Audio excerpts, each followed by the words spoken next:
Welcome to the newest episode of Beatin' and Bangin'. I'm your host, Kyle Dalton. We've got multiple news stories to discuss, including a couple of follow-up items from Monday's episode that came up yesterday in a call with NASCAR Cup Series Managing Director Brad Moran. During that conversation on SiriusXM NASCAR Radio, Moran responded to comments made by William Byron's crew chief, Rudy Fugle, on Monday, questioning the goal of the Bristol race.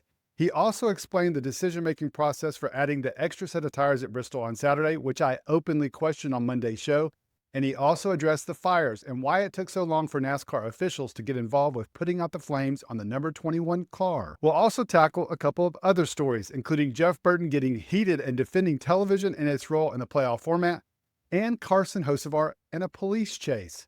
You'll just have to see it to believe it. And finally, we'll wrap up with our By the Numbers segment, where we'll have our race progression graphs, biggest movers, and our Mario Kart point standings. However, before we start crunching those numbers, let's go back to Monday and an appearance on SiriusXM NASCAR Radio by William Byron's crew chief, Rudy Fugle. Naturally, tires were a hot topic of conversation, and Fugle was asked about it. From your perspective, we've heard from people that say, what we got Saturday night was too much. Where in the range is that? Do you need Goodyear to come back a couple clicks? Do you maintain what we have Saturday night? What should Goodyear do going forward as far as tire selection for a race at Bristol? Yeah, I want to first of all say is what Goodyear had, and I think the gentleman that came on TV and as I watched the race yesterday reran it, he was right. I mean, it was the tires are acting as planned. That was. Whoever made that decision, I'm not in those conversations. That we were told that was the plan. They wanted it to be that kind of a race.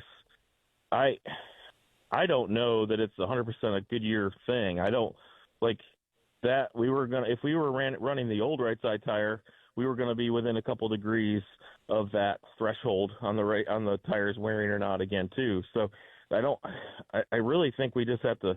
Somebody has to put the goal on the wall. What do we want the Bristol race to be, right? And if you don't know what that goal is, then we don't know what we're trying to achieve, and that's what I don't know.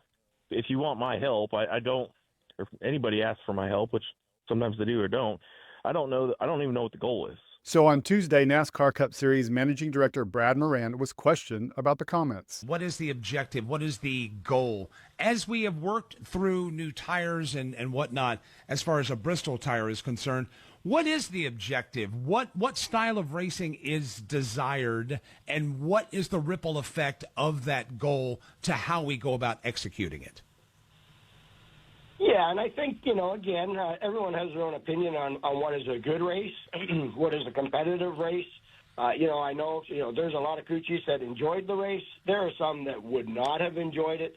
The way they're wired, they like to know everything that's going to happen at every minute, and it certainly went off that script a little bit, which usually means that we end up with a pretty exciting race. But we want tires to wear out. We want big numbers in passing.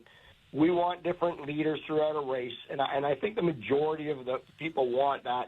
It's a real science to try to get all that put together exactly, how it should be. But we certainly do want, some tire management in there. We want 2-3 wide racing. We want, and I think we got all that.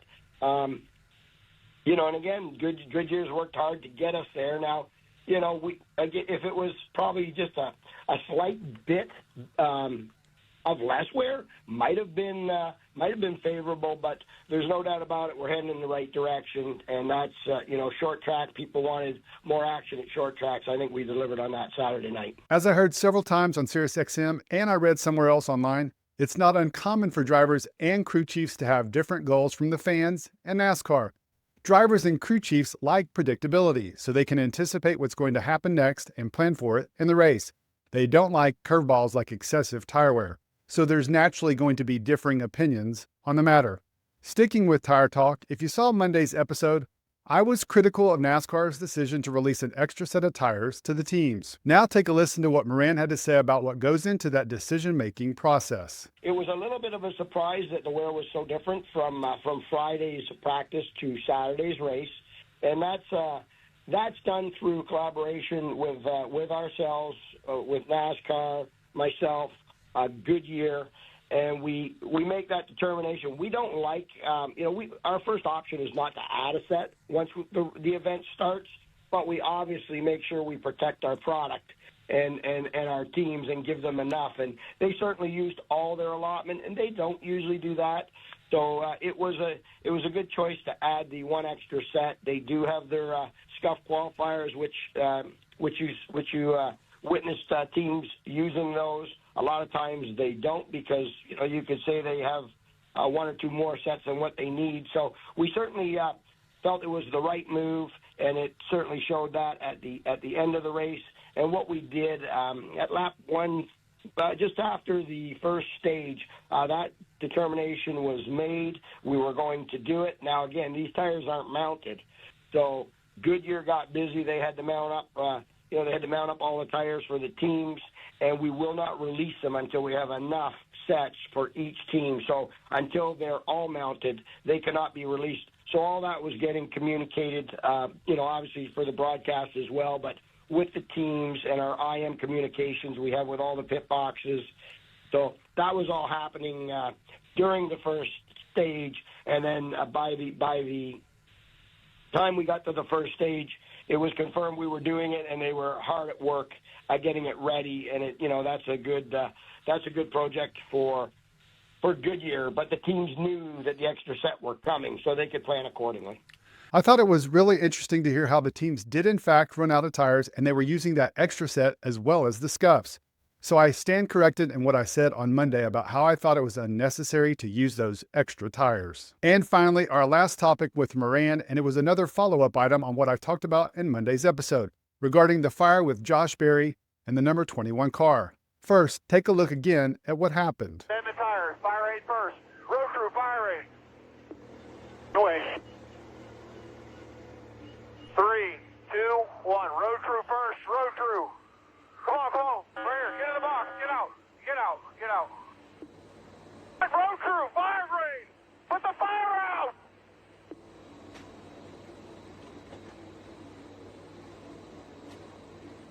Get a caution. There's a fucking fire off here road. No caution, NASCAR. We got a driver on fire.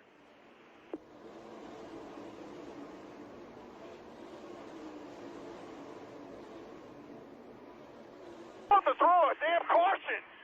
Now take a listen to what Moran had to say about the reaction of NASCAR officials to the scary situation. Yeah, so we do not like fires, of course, as you can well imagine. And over the last couple of years, we've seen obviously some tires. And again, that's part of the development. That's part of the softer tires. It's the new car. We've done many things to change it. We've put slots in the bottom of the rockers. We've got rocker fans blowing on the exhaust that comes through those rocker panels. We mandated a left side debris shield for the balance of the season, other than the super speedways, because it's not a concern there. So we're always changing things on the car to prevent the fires.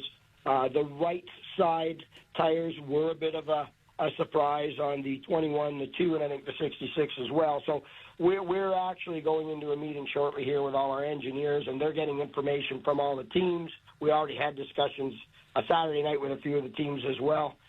So we'll gather all that information and make some decisions if we're going to change it or not, even for this week coming up. But we'll have some internal discussions and see if there's something we can do to prevent that. As far as the fire on the 21, for the second part of your question, he was running around. Obviously, we seen flames coming out.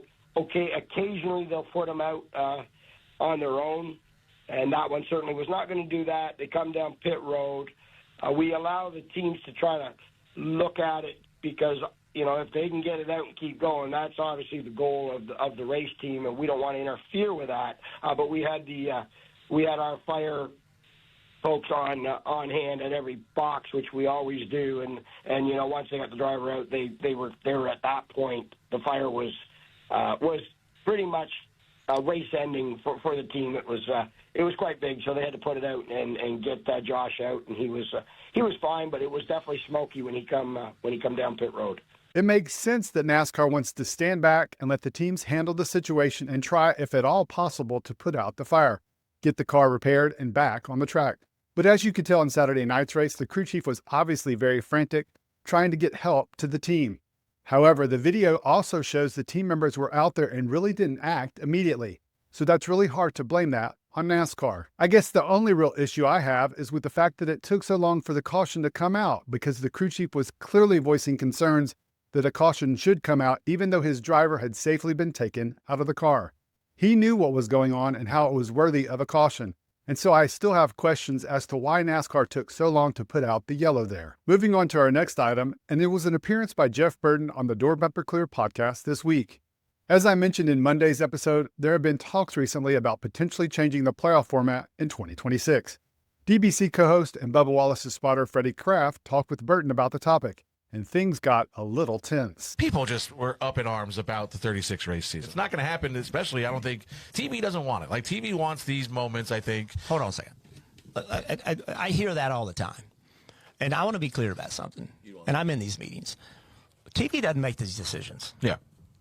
Okay? NASCAR makes these decisions. When this format that we are currently racing under was created, I was in every damn meeting. TV didn't make this decision. Yeah. They would have a seat at the table, as did drivers, as did car owners, as did NASCAR, the tracks. And TV didn't say, here's your format. This is what we're doing.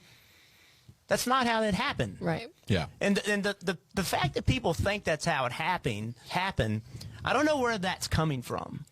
And if anyone thinks that TV wrote a prescription, here's how you're going to do this, that's bull. I understand Burton's point. TV is not the final decision maker of the format. That's true. That's NASCAR's job. But Burton, who, as he described, has been in all of the meetings, knows that while the networks don't make the final call on the format, you can bet your bottom dollar they certainly have a lot of influence. And objectively looking at the situation, that makes sense, like dollars and cents. The networks are the ones who are paying billions of dollars for the TV rights. It's totally normal that they would have a significant voice in the format. And our last news item for the day is a serious and funny situation all rolled into one. For fans of Carson Hocevar, they know he's one of the more active drivers on social media. On Tuesday, he shared an unexpected video on his X feed. Watch this. Yeah. I thought the best part of his whole post was him writing that the pit crew is suspended for 2 weeks. Funny stuff. And who says NASCAR drivers don't have personalities? And now it's time for our By the Numbers segment. And we're going to start with our race progression graphs and our top 5 finishers. I think the first thing that sticks out to me is Team Penske's path to the top 5. Joey Logano started 22nd, dropped back into the 30s early on, and made his way forward. Ryan Blaney, on the other hand, started second, dropped back into the 20s, and then ran inside the top 10 for much of the race. Also interesting is that 4 out of the top 5 cars were Fords. Only the winner in Christopher Bell was not. Let's stick with Bell's JGR team and see how they did. Ty Gibbs had a solid run for much of the day, but that mistake missing pit road late in the race proved costly, and he finished 10th. Take a look at the days of Chase Briscoe and Denny Hamlin. Briscoe started deep in the field at 31st and earned the top 10. Meanwhile, Hamlin started 6th and finished 31st. One of the storylines coming out of Bristol was the lackluster day of Hendrick Motorsports.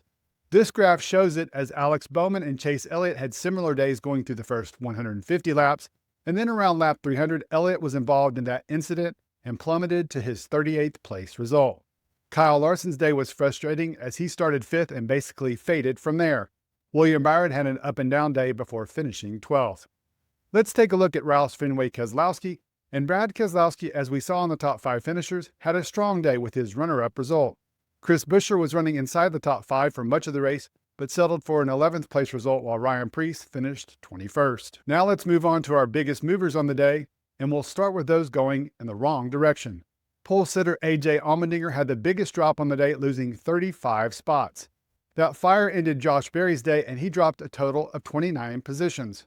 Austin Cindric and Kyle Larson tied for 3rd with a loss of 27 positions, while Bubba Wallace came in 4th, losing 26 spots in the race. Conversely, those heading in the right direction had a surprise leader of this category, with Corey Heim driving the number 67-2311 racing car from 38th to a strong 6th place result.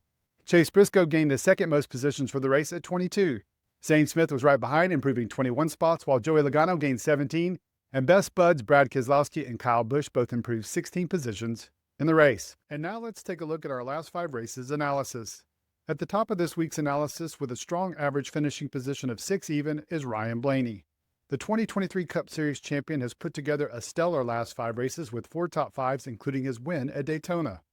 Blaney is impressively more than 2 spots ahead of second place Chase Briscoe and his AFP of 9.6. The JGR number 19 driver has been really strong as well lately with 3 top 10s, including his win at Darlington. Interestingly, Blaney and Briscoe have been significantly better over their last 5 than the rest of the field, as you can see, with Brad Keselowski and Joey Logano coming in tied at third, almost 3 full positions behind Briscoe with an AFP of 12.2. Keselowski has a pair of top 10s, including his runner-up result at Bristol on Saturday, sandwiching 3 finishes in the teens, while Logano has arrived at that same AFP with 3 top 5s and a pair of results in the 20s. Chris Buescher comes in 5th with an AFP of 13.4 and 3 top 10s.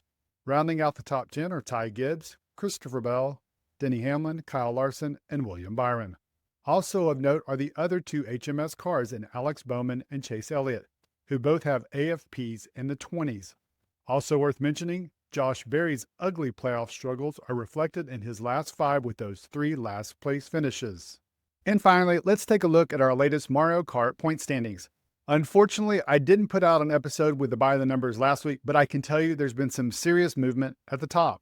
2 weeks ago, Kyle Larson was the leader, 1 point ahead of Christopher Bell and 6 points clear of Chase Briscoe. With his win on Saturday, Bell has established himself as the points leader and has a 9-point gap on Briscoe. Hamlin is 5 points back, while Larson is now 16 points behind the leader. Oh, what a difference a few races can make. All right, guys, that's a wrap on today's episode. Let's talk about it. I want to hear what you guys have to say about the multiple remarks of Brad Moran. Let's start with his thoughts on the goal of the sanctioning body at Bristol and short tracks. Did you like what he had to say? And what did you think of his comments on the fire with Josh Berry? Do you think NASCAR waited too long for the caution? What about Jeff Burton's comments on TV not being the deciding factor for the playoff format? Do you agree or disagree? And lastly, what did you think about this week's By the Numbers segment? Any numbers in there that surprised you? Thanks again for checking out the latest episode and supporting the channel. I really and truly appreciate it, and hope you have a great rest of your day.